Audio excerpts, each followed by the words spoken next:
Hi, I'm Fergus March. Before we get into today's news, I just want to touch briefly on another aspect of the EDF piece we ran yesterday. Peter Bennett found this quote in the Cambridge University report on the legality of the contract between EDF and the UK government to build 2 nuclear power stations, and we thought it'd be good to break it down. So there's 3 parts to this quote. 1.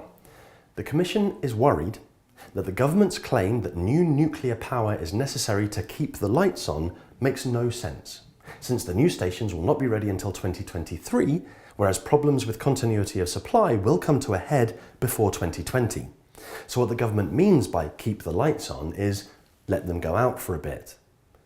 Next, the report says the amount of support is way beyond the cost to society of even the most costly power outages that might happen in that time. So if cost is the major driving factor, it makes more sense to let the lights go out anyway and deal with that fiasco than to have built these new plants in the first place.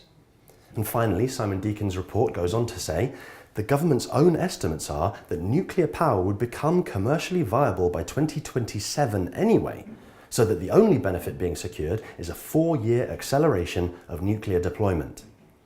I've inferred what many others will take away from this excellent piece of work.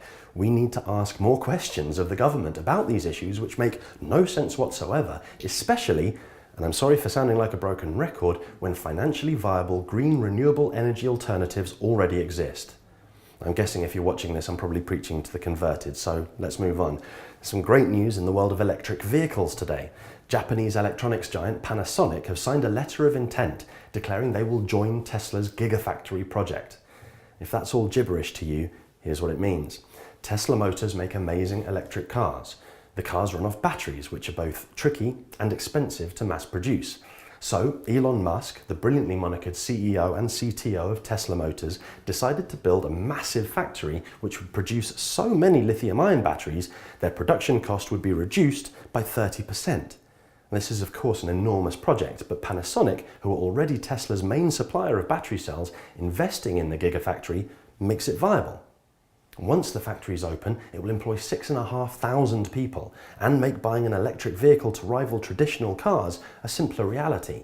That's definitely something to look forward to. See, it's not all bad news. However, there will always be concerns on how these positive green stories are reported though.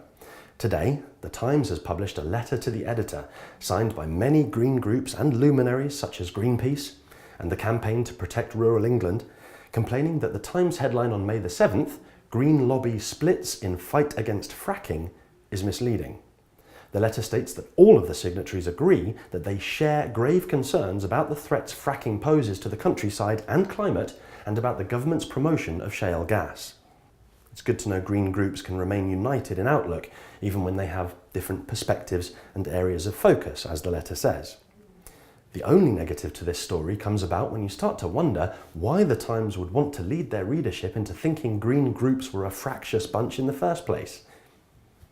Anyway, that's it for today. Have a cracking weekend, and we'll see you Monday.